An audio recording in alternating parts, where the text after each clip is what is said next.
հիբրիդային պատերազմի հենց բնորոշ մոտեցում է, որովհետև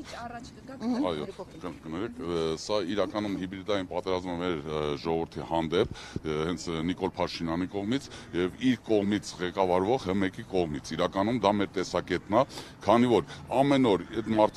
մարդկանց շեղում ինչ-որ անհետ իր պահվածքով, մի կողմից, մյուս կողմից է ՀՄԷԿ-ը զավթած է իր դաշնակիցների եւ իր կուսակցականների կողմից եւ իրանք ամբողջ դաշտը տիրապետում են եւ մարդկանց թույլ չեն տալի ընդհանրապես ընտրություններից առաջ որ մենք կարողանանք ներկայացնենք թե ապագայի մասին մեր տեսականները թե ընդհանրապես ինչ որ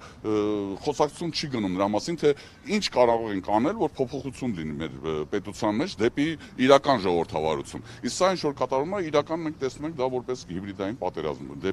մեր ժողովրդի հանդեպ հանրային հեռուստաընկերությունը ոչ միայն ընտրողաբար է վերաբերվում միայն քաղաքացիական պայմանագրին լուսաբանելու, այլ նաև ֆիլմերի հանդեպ, քանի որ վերջին աղմկահարույց ֆիլմը, արգելված ֆիլմ անվամբ հրապարակվեց Պասկևիչյանի անկախության մասին ֆիլմն է, որը կարծես թե հանրային հեռուստաընկերությունը չի ուզում եթե տրամադրի։ Սա նույնպես այդ հիբրիդային պատերազմի մասն է,